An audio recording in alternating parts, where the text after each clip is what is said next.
Bonjour tout le monde, on continue toujours notre travail autour de cette série Node.js. La vidéo d'aujourd'hui, on va la consacrer à un TP, récap si vous voulez, sur lequel on est censé donc travailler avec MySQL qu'on a vu dernièrement, avec Express et puis avec EGS. Donc, comme je vous ai montré auparavant, donc à partir de Node.js, vous avez la possibilité d'établir des connexions vers d'autres tiers. Donc, ça peut être des connexions HTTP, HTTPS. Aujourd'hui, on va utiliser Express pour intégrer un serveur HTTP. Vous pouvez mettre en place des applications client-serveur ou à l'aide des sockets et puis TCP, IDP avec des bases de données comme on a vu auparavant, avec des API externes. On va les voir lorsqu'on va parler de REST et puis avec des systèmes de fichiers en général. Et comme je vous ai dit tout à l'heure, l'objectif d'aujourd'hui, c'est mettre en place une application qui va prendre en charge ces modules, EGS, Express et puis MySQL. Donc l'objectif, c'est la mise en place de cette vue, cette template si vous voulez, donc, qui contient un formulaire. On parle de gestion des employés. Donc, un employé est caractérisé par son matricule, son nom et puis son salaire. Donc, un formulaire de saisie avec une action add qui permet d'insérer l'enregistrement au niveau de la base. Un tableau qui affiche la liste des employés tout en exécutant select étoile from employee. Et puis, une action delete vis-à-vis chaque enregistrement qui permet de supprimer l'enregistrement en question. Donc l'objectif, c'est la mise en place de cette situation. Donc pour ce faire, on va créer un nouveau projet, un workspace qu'on va l'appeler TP MySQL Express si vous voulez. On va installer les différents modules. Donc on va installer Express comme étant framework Node.js. On va installer NodeMon pour automatiser donc l'arrêt, le redémarrage du serveur. On va installer EGS comme étant moteur de template et on va installer MySQL. Tous ces éléments-là, on les a déjà vus auparavant vis-à-vis donc les anciennes vidéos. Je vous demande de basculer vers VS Code.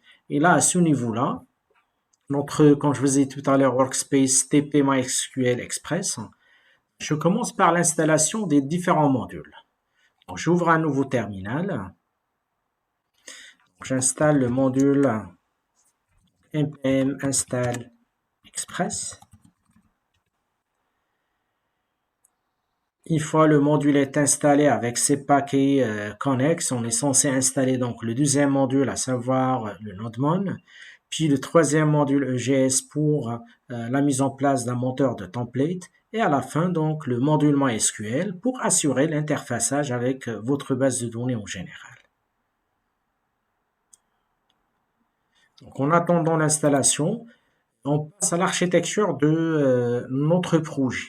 Donc sur notre projet, pour bien s'organiser, pour produire un projet donc pro, on est censé donc répartir les tâches. Donc on va créer un dossier public. Si vous vous rappelez bien, il est censé contenir tout ce qui est statique, images, des CSS, HTML, etc. Router pour manager donc les différentes routes séparément du serveur. DAO pour mettre en place ces Data Access Object, tout ce qui est en relation avec la base de données. C'est là on va mettre donc l'objet qui permet l'accès à la base. Views pour mettre toutes les vues. Node module, donc c'est un dossier qui s'ajoute automatiquement, qui contient tous les modules. Bien sûr, on va créer notre serveur.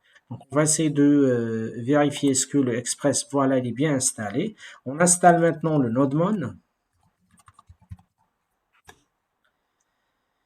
On va procéder à la mise en place de l'architecture que je vous ai dit tout à l'heure. Alors, au niveau de notre architecture, donc je vais créer donc des folders, des dossiers. Donc, le NodeMon, il est déjà installé, c'est bon. J'installe maintenant le EGS. npm install EGS comme étant un moteur de template. Pour l'architecture, donc on va commencer par le dossier public, puis par le dossier donc router. Alors là, il faut faire attention, c'est pas à l'intérieur, mais plutôt. Donc je vais effacer carrément ça. Ils seront développés sur le même niveau, quoi. Donc ici, j'ajoute router. Puis on a le DAO, Data Access Object. Par la suite, le dossier Views sur lequel vous allez mettre toutes les vues de votre application. Puis le dossier, donc notre module est semé automatiquement. Et bien sûr, nous, on aura besoin d'un fichier qui s'appelle server.js. Donc voilà la structure de notre projet. Donc vous avez le DAO pour mettre la classe qui communique avec la base de données. Notre module, c'est là où le Node.js va mettre en place tous les modules. Public pour faire tout ce qui est statique. Pour notre cas, c'est la feuille CSS. Router pour développer donc le module qui va manager les routes. Views pour développer donc les vues EGS, quoi. Et bien sûr, le serveur, c'est lui qui va orchestrer la communication. Il reçoit la requête, il envoie donc la demande vers le router et puis on fait le traitement nécessaire. Donc il apparaît bien que les trois modules sont bien installés. J'installe donc le dernier module quant à lui. Donc ça va être MySQL. npm install MySQL. On a notre architecture qui est déjà mise en place. On a les modules qui viennent d'être installés. Ben, on va commencer par la suite la mise en place de notre solution, quoi. Donc tous les modules sont là. Comme je vous ai dit tout à l'heure, on a installé le module Express, NodeMon, EGS et puis MySQL pour répondre à ce besoin, pour arriver à cette template avec ces différentes actions, ces différents traitements qu'on va développer. Donc après donc l'installation de modules, je vous ai parlé de l'architecture. On a mis en place donc les différents dossiers nécessaires pour développer donc les différentes parties. On passe maintenant à la mise en place de notre serveur, puis on va développer les autres parties au fur et à mesure. Donc au niveau donc de notre serveur, on va faire donc si vous voulez les déclarations, les configurations nécessaires. On va faire appel à un module Express. Okay. Pour le moment, je ne me connecte pas vers MySQL, donc on va le faire dans une étape suivante. J'utilise le body parser comme étant un module qui va nous permettre de récupérer donc tout ce qui vient de requête à partir de request body, le nom de paramètre. On va donc définir le moteur de template CEGS. On va lui dire qu'on utilise le dossier public pour tout ce qui est file statique. Et puis on va donc, si vous voulez, s'interfacer avec le body parser comme étant un intermédiaire pour récupérer les données, quoi. Et bien sûr, il faut se mettre à l'écoute par la suite au niveau donc de notre application, quoi. Donc je reviens vers notre projet, vers le serveur. Donc on commence par la déclaration de notre objet express qui fait appel à require express. Par la suite, je fais appel à mon objet donc body parser. Son rôle, c'est récupérer donc les paramètres de la requête à partir de la syntaxe suivante. Request.body. Le nom de votre paramètre. Ben, lui, il fait appel à notre bibliothèque require. C'est des body parser.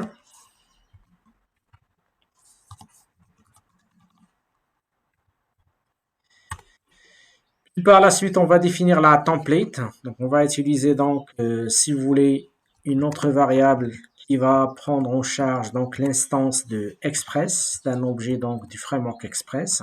Et à partir de cette variable, on va faire le nécessaire. Premièrement, on va définir donc, si vous voulez, le View Engine ou bien le moteur de template. Pour notre cas, c'est EGS. Par la suite, on va donc utiliser le statique, le dossier public qu'on a créé tout à l'heure, comme étant un dossier qui est censé, si vous voulez, faire appel à notre dossier, donc si vous voulez, public qu'on a créé tout à l'heure.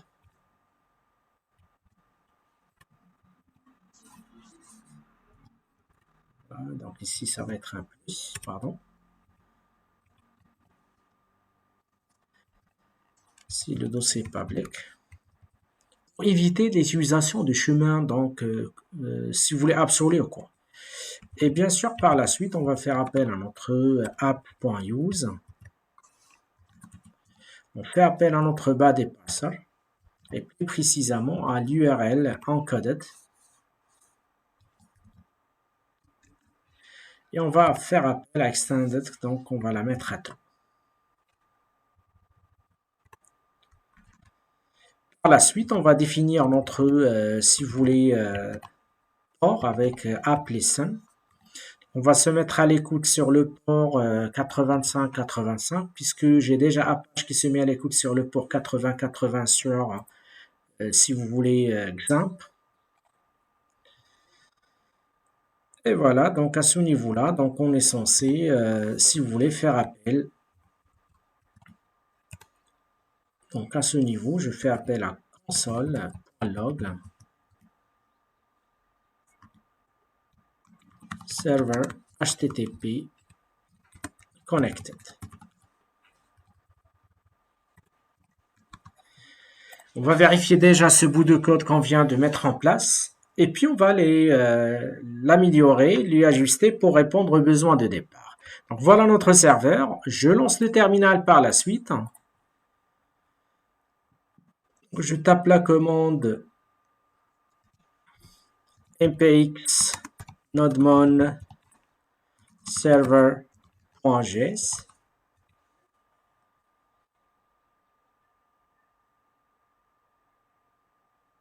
Donc, il va interpréter notre script. Si tout ça se passe bien, il est censé donc nous générer comme quoi console server HTTP donc connected. Alors, voilà, donc le message il se génère automatiquement. Quand je bascule au navigateur, je tape localhost 2.85.85. Il apparaît bien que pour le moment, on n'a aucune requête, aucune route est définie, mais il vient de nous dire qu'il n'y a aucune requête fait partie de cette méthode get. Mais l'essentiel pour nous, c'est que pour le moment, on est arrivé à mettre en place notre, si vous voulez, serveur. Alors, je reviens avec vous ici. L'objectif principal, c'est générer cette template. Alors, ce qu'on va faire, au niveau donc de dossier views, on va créer un fichier qui s'appelle employee.egs. On va mettre pour le moment un formulaire avec donc bien sûr donc l'intégration de Bootstrap. On va mettre en place un tableau qui contient que l'entête pour le moment. On va générer donc la page et on va exécuter la page sur le serveur. Après, on revient pour mettre en place les différentes parties, à savoir la gestion de la base de données, la gestion des routes, etc. Alors, je reviens avec vous ici. Donc déjà, au niveau de notre application, je prends ce fichier-là qui est le bootstrap.min. Vous pouvez le chercher à partir donc de Google, si vous voulez, de bootstrap.min.css. Alors, je le mets sur le dossier public. Alors, sur le dossier public, vous allez coller bootstrap.min.css. OK? Alors, ce qu'on va faire par la suite, au niveau donc de views, je vais créer un fichier qui porte le nom employee.egs.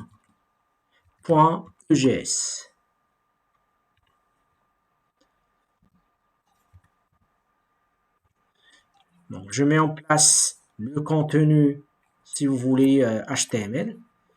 L'objectif de cette page, si vous voulez, c'est mettre en place la template que je vous ai montré tout à l'heure, cette template. Alors, je commence par la mise en place de mon link, si vous voulez.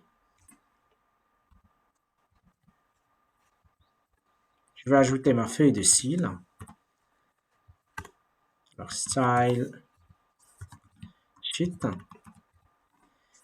Pour le chemin, je mets le chemin directement puisqu'on a déjà déclaré le use statique tout à l'heure. Je mets directement bootstrap.min.css.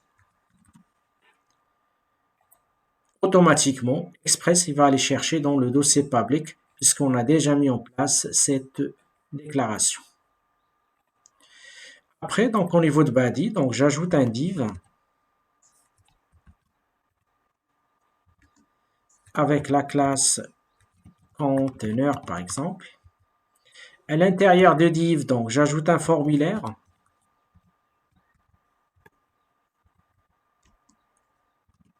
Avec la méthode post par exemple. Au niveau de ce formulaire, donc j'ajoute les champs, donc j'ai le matricule.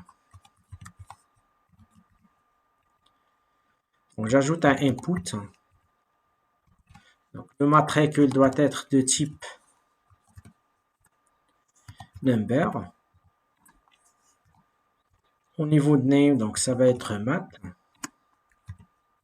Au niveau de la classe, ça va être un form control. J'aurais dû faire la même chose pour les autres. Donc, le deuxième champ, quant à lui, c'est le nom. Ça va être de type texte.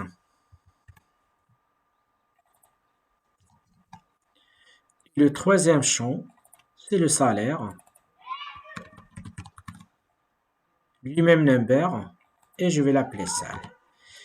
Après, j'ajoute donc un bouton.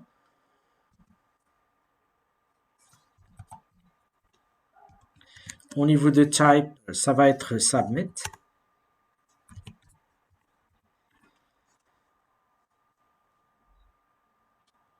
Et puis, au niveau de value, donc ça va être insert.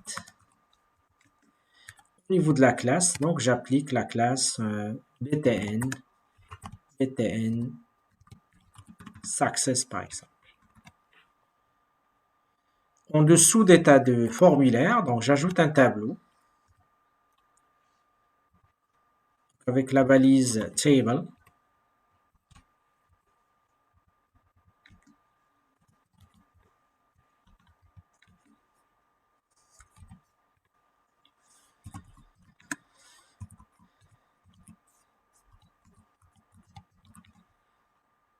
Je mets les classes nécessaires.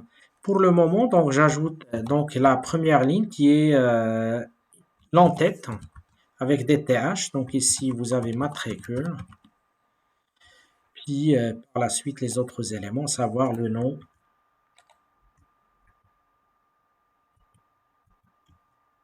Ici, c'est le nom. Et ici, on a le salaire. Voilà notre template. Maintenant, donc, il faut faire appel à cette template. Pour faire appel à cette template, on est censé donc ajouter une nouvelle route. Pour le moment, on va l'ajouter sur le serveur en attendant qu'on améliore les choses et on sépare les choses entre les différentes couches qu'on a mis tout à l'heure sous forme de dossier au niveau de notre projet. Donc, je reviens au serveur. Et là, donc, on va ajouter une route de test. Donc, on va lui dire app.get, pardon. Si on est sur la racine,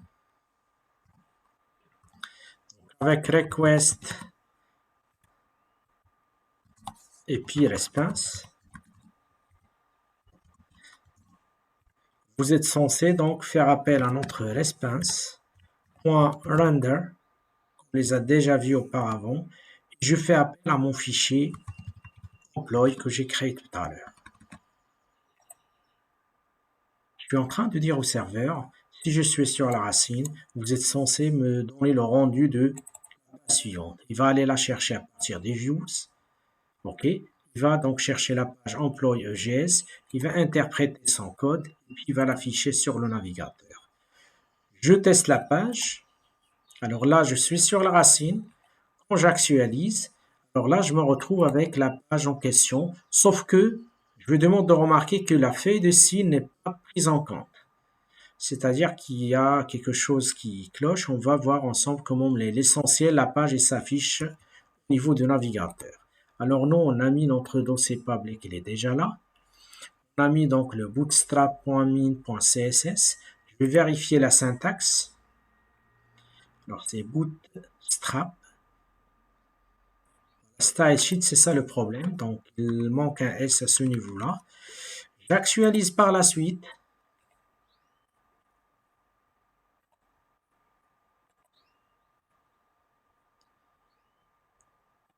Alors, malgré cette actualisation, il apparaît bien que le système il prend pas en charge. Donc, on va voir pourquoi alors. Sachant qu'on a mis en place style, donc je refais carrément ça. Alors, style sheet. Pour le fichier, je crois il est bien orthographié. Bootstrap min.css. J'enregistre à nouveau. J'actualise. Là, donc, je vais demander de remarquer que automatiquement, on a notre formulaire avec donc les classes qu'on a mis en place, quoi.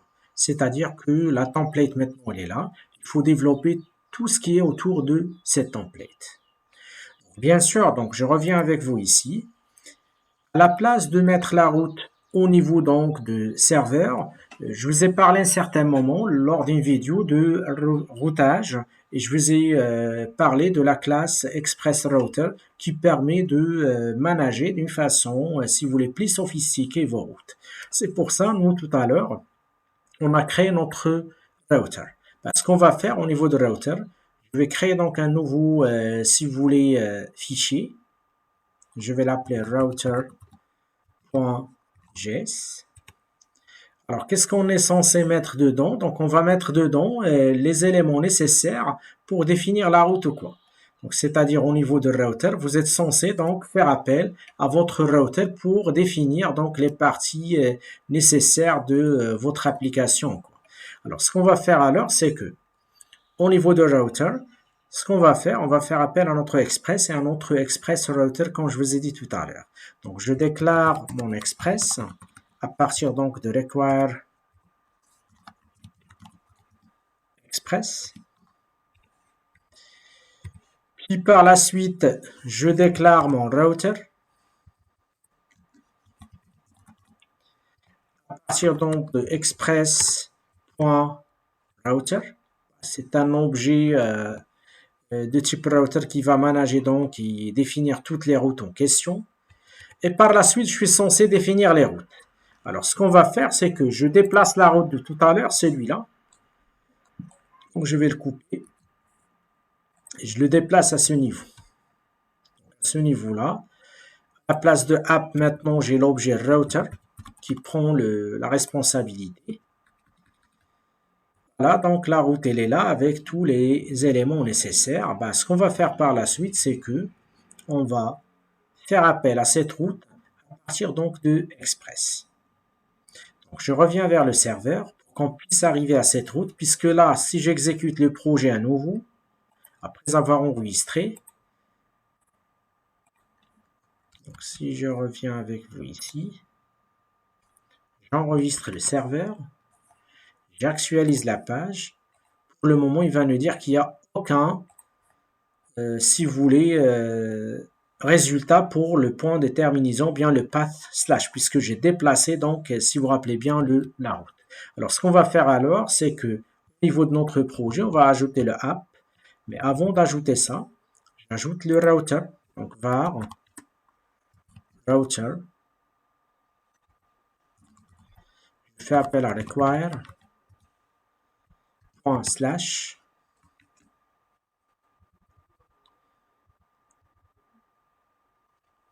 Donc, bien sûr, ici, c'est require router slash router.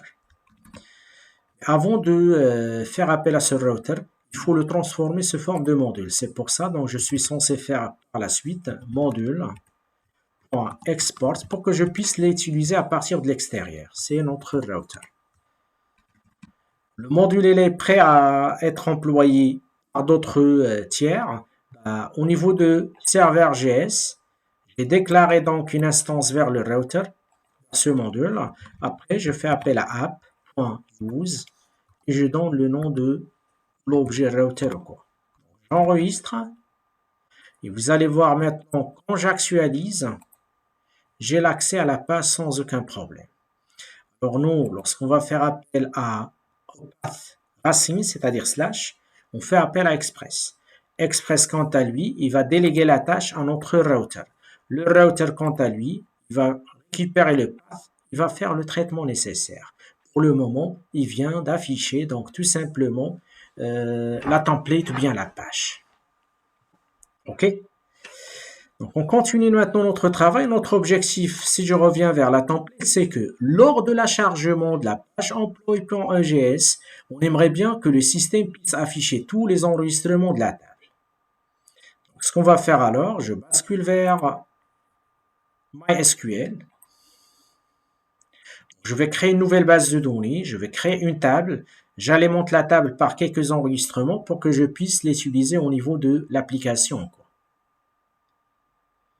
En attendant le chargement de la page d'accueil de PHP MyAdmin pour qu'on puisse créer la base de données MySQL et la table employée avec les champs, comme je vous ai montré tout à l'heure, matricule, nom et puis le salaire, sachant que le matricule, c'est la clé primaire de la table.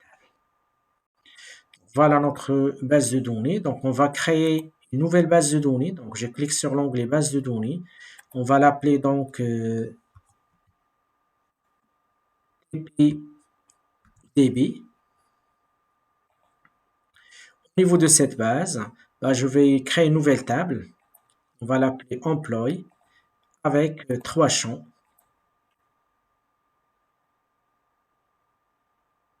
Donc, le premier champ, comme je vous ai dit tout à l'heure, c'est le math. Il est int et puis il est primary key. Au niveau d'index, je vais choisir primary pour dire que c'est une clé primaire. Le deuxième champ, c'est le nom. Les varchar 20 par exemple. Et le dernier, c'est le salaire qui est de type float. Voilà les différents champs de la table. Et après, je clique sur enregistrer.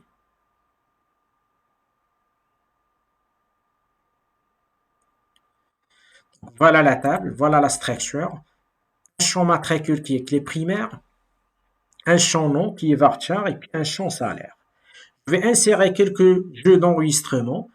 Vous allez cliquer sur l'onglet insérer. Je vais ajouter 2 employés par exemple. Je vais ajouter l'employé 1 qui s'appelle employé 1 avec un salaire. Je vais ajouter l'employé 2 en mettant employé 2 avec un salaire. Et je clique sur exécuter. C'est-à-dire que le jeu d'enregistrement est là, je peux l'exploiter pour faire le test sur mon projet. Quand je clique sur l'onglet parcourir, je me retrouve avec les 2 enregistrements en question. Donc la base de données maintenant, elle est à l'écoute. Le serveur MySQL, elle est là avec sa base de données TPDB, avec la table employee. On est censé donc interroger cette table à partir de l'application Node.js. Donc je reviens avec vous ici, on a déjà la template. La première des choses, on va mettre en place le mécanisme de l'établissement de la connexion. C'est pour ça ce qu'on va faire au niveau de notre application. Après avoir vérifié le serveur, donc on va paramétrer la connexion. Donc on va faire appel à notre module MySQL, on va mettre en place la chaîne de connexion, à savoir le host, le user, le password et puis le database. Puis on va donc établir la connexion via la méthode connect. On va donc transformer la variable DB en tant que module qui est censé être utilisé à l'extérieur de notre application en cours. C'est-à-dire que l'étape suivante, c'est la configuration de la base. On va faire ça, donc je reviens avec vous ici. On a déjà un dossier DAO. Ce qu'on va faire, je vais créer donc un fichier que je vais l'appeler connexion.js. C'est le fichier sur lequel je suis censé définir la connexion. Je mets ma constante. Donc, je vais l'appeler MySQL, qui fait appel à require MySQL. Par la suite, je développe la chaîne de connexion. Pour définir la chaîne de connexion, je déclare une autre donnée qui s'appelle DB, qui fait appel à MySQL, plus précisément à create connection. À ce niveau-là, je dois définir donc les paramètres de la connexion. Donc, je vais commencer premièrement par le host. Pour notre cas, on est sur localhost, la machine locale. Je déclare donc le user. On est sur, si vous voulez, root. Je déclare le password. Il est vide. Et je déclare donc le database. Pour notre cas, c'est TPDB. D'où viennent les informations que je viens de mettre en place ici? Donc ça vient de notre serveur. Si je reviens vers le serveur base de données, si je me mets sur le serveur, vous avez l'onglet compte utilisateur. Et là, vous avez la liste des utilisateurs. J'ai un utilisateur root qui se connecte sur le hôte localhost. un mot de passe et qui dispose de tous les privilèges. Sinon, vous pouvez créer vos propres utilisateurs si vous voulez. Par la suite, on va établir la connexion. Donc, pour établir la connexion, je fais appel à db.connect et à ce niveau-là, je fais appel à une fonction callback. S'il y a des erreurs, il est censé donc arrêter. Sinon, on va lui dire if error. On va faire un certain true. Sinon, else, dans le cas contraire, si on surmonte cette ligne, on est censé afficher donc MySQL connected. Et bien sûr, pour utiliser cette classe en dehors de notre module, on est censé faire appel à un module comme tout à l'heure, .exports. On fait appel à notre variable db.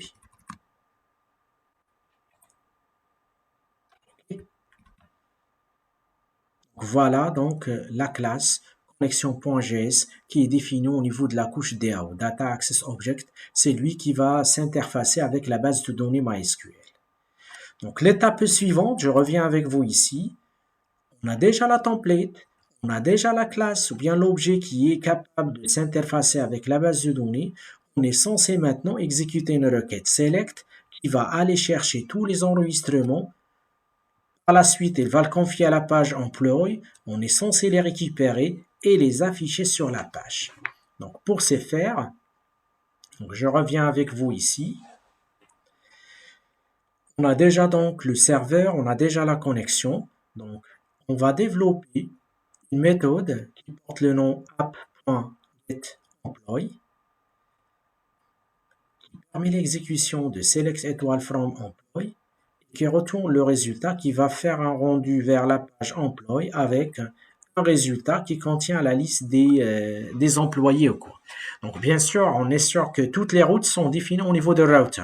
Et nous, on aura besoin de cette variable db pour pouvoir accéder à la base.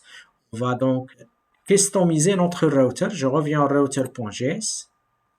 Donc, au niveau de notre router.js, on est censé donc faire appel à notre classe connexion. Du coup, premièrement, à ce niveau-là, je déclare ma variable, donc const. Donc, je fais appel à ma variable qui est censée exécuter en quelque sorte les requêtes db, qui fait appel à require.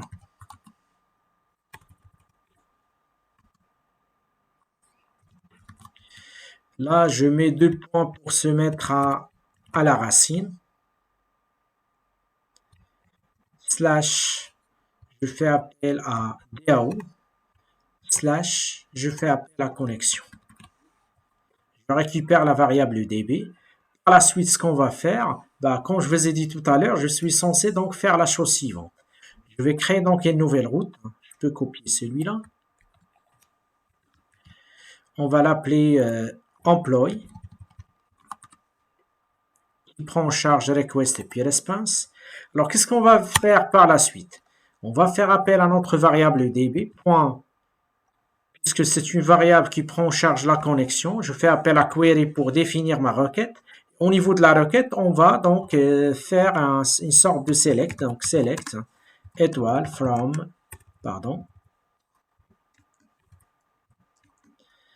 from employee. Et bien sûr, avec notre rollback, error bien résultat. Donc, à ce niveau-là, donc je fais appel à ma fonction avec deux paramètres, error ou bien result.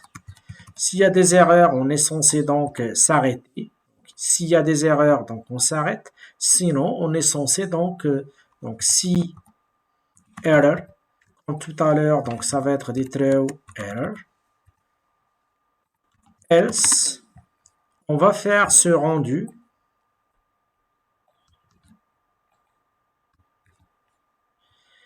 Et on lui passe un paramètre.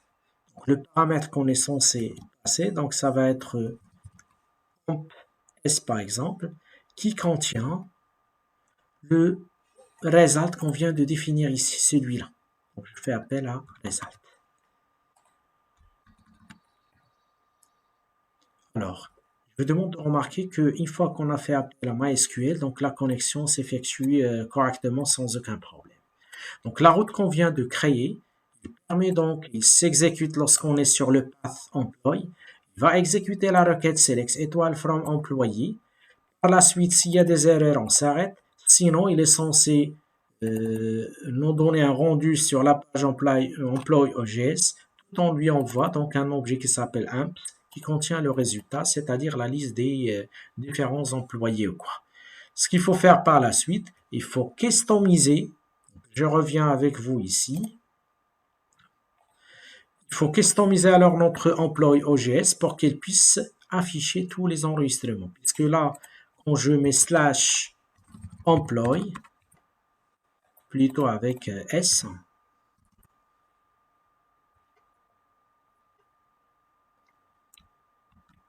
normalement, il est déjà enregistré. Donc j'avais mis router, employee. Quand on est sur employee, on est censé donc aller exécuter une requête select. Là, donc j'ai un problème avec la base, avec la table, quoi. Puisque là, il me dit que la table employee n'existe pas puisqu'il est mal orthographié, donc employee. C'est pour ça, donc une fois que j'enregistre, j'actualise. Et là, donc, il m'affiche, c'est-à-dire que ce path, il me ramène ici. Il faut tout simplement remplir la liste, quoi. Donc, je reviens vers notre page, si vous voulez, employee.js. Et on est censé donc customiser notre page. Ce qu'on va faire, c'est que on va créer donc un for each sur l'objet amps qu'on est censé recevoir à partir de modèle. Chaque fois qu'on trouve un élément, on va la mettre dans une variable item. Cette variable, c'est une variable de type employee, et qu'on a le droit de récupérer le mat, le nom et le salaire. On revient vers le delete par la suite. Je reviens vers le fichier employee.js et juste avant slash table, je suis censé donc ajouter la chose suivante. Je vais utiliser donc à ce niveau-là, je fais appel à pourcentage, je fais appel à la variable amps, amp qu'on a créé tout à l'heure, point for each. Au niveau de for each, j'attends donc un, si vous voulez, item, un élément sur lequel je suis censé mettre en place les éléments en question, quoi. Donc je mets accolade ouvrante. Avant de faire quoi que ce soit, pour éviter toutes sortes de problèmes, je dois faire la chose suivante. Donc je vais ajouter un autre scriptlet sur lequel je ferme l'accolade et je ferme le parenthèse. À l'intérieur, je travaille sans aucun problème. Donc on va ajouter des lignes, c'est-à-dire des TR, et par la suite on va ajouter des, si vous voulez, des TD. Alors on a notre TR, et à l'intérieur de TR, je suis censé ajouter des TD.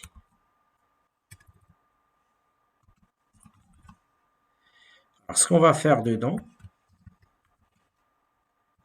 le tag expression, c'est item.mat. Et pareil pour les autres. Donc je vais récupérer ça. Je vais le coller deux autres fois pour faire appel au nom et pour faire appel au salaire. Alors j'enregistre. Au niveau de employee.js, à partir de ce modèle-là, je récupère donc cet objet amp. C'est celui-là. Je reboucle sur cet objet-là. À chaque fois que je trouve un élément, je le mets dans une variable item. Avec les tags expression, j'affiche le mat, le nom et puis le salaire. J'ai enregistré, j'actualise. Et là, automatiquement, on se retrouve avec les deux enregistrements que j'ai déjà insérés au niveau de l'application. Ce qui reste par la suite, si je reviens avec vous vers la template de départ, il reste à mettre en place cette action delete. Une fois que je clique sur delete, je dois récupérer l'ID ou bien le matricule et supprimer tout simplement cet enregistrement.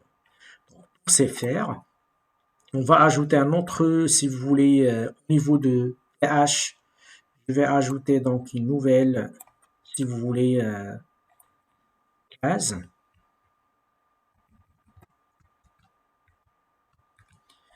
Je mets dedans action. je vais ajouter un autre TD. Alors, dans ce TD-là, je suis censé donc avoir un lien qui va donc en quelque sorte supprimer l'enregistrement, quoi. Donc, j'ajoute la balise link A. Dans href, je fais appel à une action qui s'appelle delete qu'on est censé donc créer par la suite. Bien sûr, pour supprimer, je dois identifier le matricule. Je vais récupérer donc le matricule.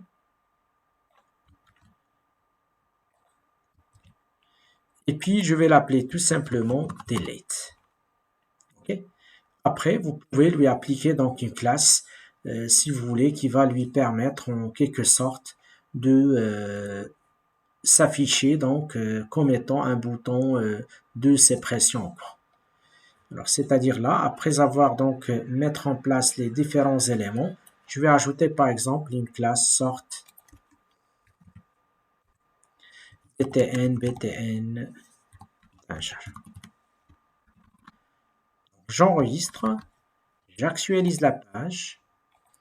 Je me retrouve maintenant avec cette, si vous voulez, colonne action et avec ces boutons delete. Et là, je vous demande de remarquer, quand je servole sur le premier delete, sur la barre d'état juste en bas à ce niveau-là, je vous demande de remarquer ici c'est delete 1, ici c'est delete 2, ainsi de suite. Ce sont des routes paramétrées qu'on les a déjà vues lorsqu'on a parlé de routage.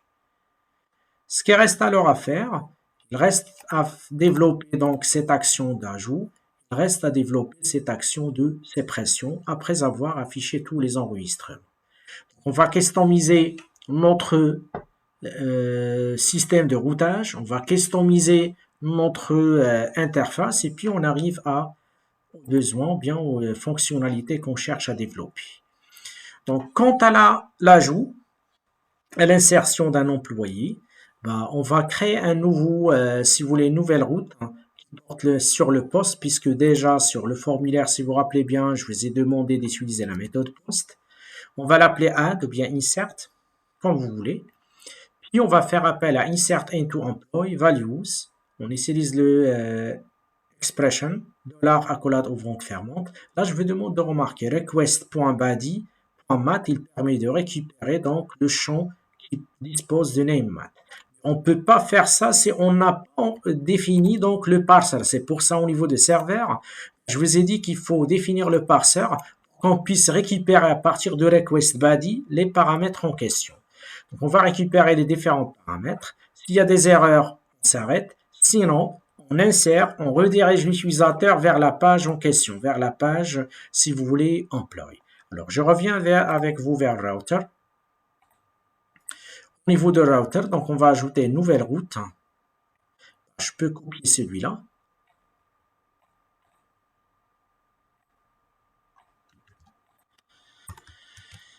Alors, ça va être déjà post. Je vais l'appeler par exemple insert. Donc, la requête qu'on est censé créer, ça va être la suivante. Pour utiliser les expressions, j'utilise ce symbole. Alors, insert into employee values. Alors, les valeurs, ça vient du requête. Des coûts, ça va être $accolade ouvrante fermante. Request.body.mat. C'est le premier champ. Après, donc, je mets un virgule pour ajouter donc le deuxième champ, virgule. Simple code, puisque le deuxième champ, c'est une chaîne de caractères. Je travaille avec la même formule, sauf que je change le champ. Puis le troisième, ici, ça va être le nom. Virgule, ça va être le salaire. S'il y a une erreur, donc on va s'arrêter à ce niveau-là. S'il n'y a pas de problème, donc on va faire une sorte de redirection. Donc on va faire appel à response redirect. On va rediriger l'utilisateur à nouveau vers la page employee pour qu'on puisse voir à chaud les modifications, l'enregistrement qu'on vient d'ajouter. Comme ça, donc, ça va faciliter donc l'accès à votre, si vous voulez, application, quoi. Donc, c'est ce qu'on va faire par la suite. Alors, ce qui reste, parce que pour le moment, l'action, elle est là. Quand est-ce qu'on va déclencher cette action? On va la déclencher lorsqu'on va cliquer sur le bouton qu'on a créé tout à l'heure, à savoir le bouton Insert. Le bouton Insert fait appel à ce formulaire. C'est pour ça que vous êtes censé faire appel à action slash insert. C'est cette route, ce path que je viens de créer. J'ai modifié, je bascule au test, donc j'actualise. Je vais saisir donc le matricule 3, le nom par exemple employé 3, puis je mets un salaire. Je clique sur Insert. Alors là, il me dit qu'on croit. Cannot. Sachant que nous, on bascule vers Insert plutôt que Employé. On va voir pourquoi il crache. Puisque là, nous, ce qu'on a fait, c'est qu'au niveau de router, on vient de créer une nouvelle route sur la méthode POST qui s'appelle Insert. Après, on vient d'exécuter donc la requête Insert into, Employee, Values, body mat, body nom et puis body si vous voulez salaire. S'il y a des erreurs, on s'arrête. Sinon, on est censé donc rediriger l'utilisateur vers la page employé. Donc ici, le problème, ça vient du fait que le système n'a pas pu faire appel à notre page. Je dois la précéder avec un slash. J'enregistre. Alors, j'actualise.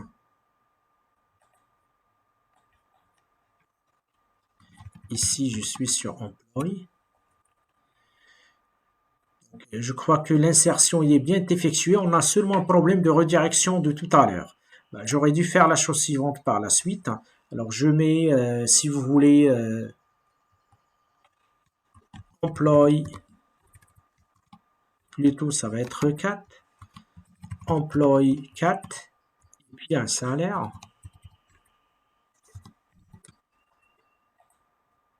Je crois qu'on a un problème tout simplement avec, si vous voulez, donc la redirection, c'est, je vais la rediriger ici alors, vers employé. Comme ça, donc ça va prendre les choses comme il faut. Je reviens, j'actualise, l'insertion s'effectue correctement.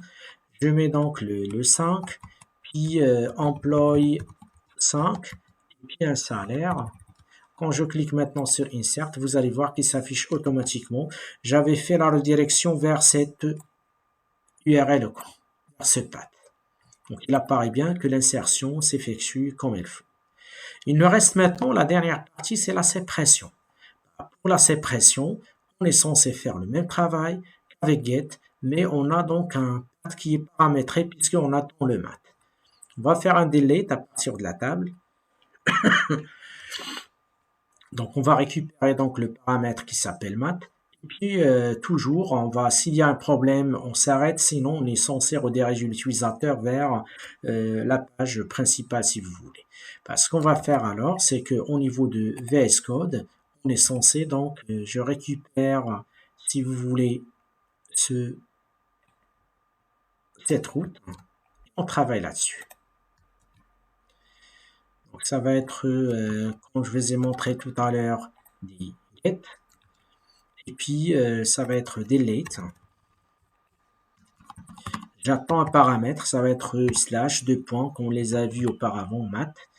Et là, donc, on est censé donc travailler avec la façon suivante. Delete, pardon, from employee where mat est égal. Et là, je vais le récupérer à partir de ma requête, donc request.params.mat. C'est cet objet qu'on aimerait bien supprimer. Et puis, bien sûr, comme toujours, comme tout à l'heure, j'aurais dû faire un redirect pour voir le résultat sur place. Là, je fais appel à mon path employee pour que je puisse afficher donc la page à nouveau. Donc voilà le traitement de la sépression. je bascule vers mon projet. Quand je clique sur Delete de 5, je plie le 5. Et même si je consulte la base de données, vous allez voir que quand j'accède à la base DB, je mets appel à la table employé, donc le 5 il est plus sur la table. Sauf que donc la remarque qu'on a, c'est que quand on clique sur Delete, il n'y a pas un moyen, donc pour le moment le système il ne demande pas une confirmation auprès de l'utilisateur avant de supprimer définitivement l'enregistrement.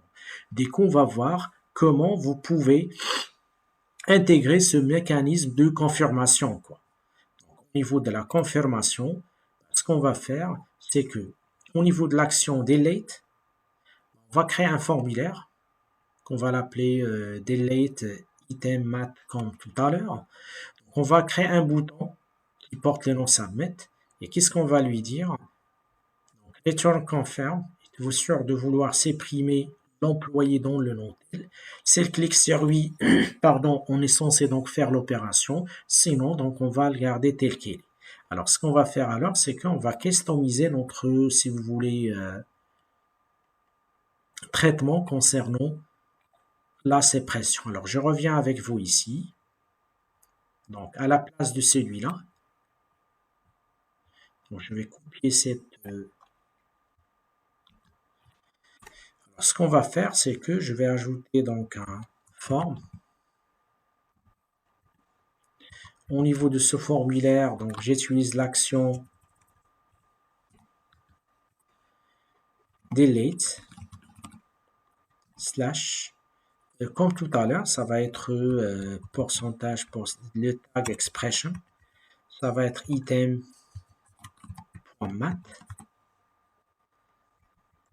Et puis j'utilise la méthode, si vous voulez, je garde get si vous voulez, puisque j'ai déjà get au niveau de l'élément en question. Ce que j'aurais dû faire par la suite, c'est que j'ajoute un bouton. Alors ce bouton-là, donc je vais la mettre sur l'envoi, ça va être un submit. Je lui donne donc la classe comme tout à l'heure, ça va être des btn char. Et sur l'événement, on clique de ce bouton-là. C'est là je dois donc définir le comportement, quoi. Donc je vais retourner. Donc return. La méthode confirm qui est définie en JavaScript qui permet de sortir une boîte de dialogue. Donc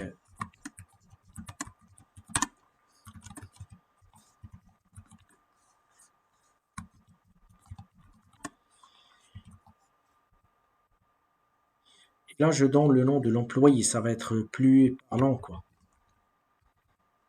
Le item.nom. S'il me donne là, donc ici c'est item, s'il répond par oui, dans ce cas-là, on va supprimer. Sinon, on est censé donc garder l'enregistrement en question, quoi. Et voilà donc notre code en question. Donc, je viens d'ajouter un formulaire à la place de la balise A qui fait appel à la méthode getDeleteItem.mat. Puis, j'utilise un bouton avec les classes nécessaires. Je retourne confirme à la place de retour de l'élément de tout à l'heure qui permet de supprimer sans pouvoir poser la question à l'utilisateur. Alors, j'actualise la page. Donc, ici, donc, j'ai oublié de mettre en place delete pour qu'il puisse être affiché. J'actualise. Quand je clique maintenant sur delete, vous allez voir qu'il va me dire êtes-vous sûr de vouloir supprimer l'employé 3? Si je clique sur annuler, il ne va rien faire. Et si je clique sur OK, automatiquement, il va la prendre en charge. Donc, durant cette vidéo, c'était l'occasion de vous montrer comment intégrer plusieurs modules sur votre projet, comment séparer donc les différentes tâches de votre projet, sachant qu'on vient d'utiliser donc une architecture qui se base sur DAO, sur public, router, etc. Donc, il y a une certaine organisation, séparation des tâches et des responsabilités pour pouvoir développer quelque chose plus professionnel. Donc, si vous avez des questions, n'hésitez pas de les poster en dessous de la vidéo. Je vous remercie et à la prochaine.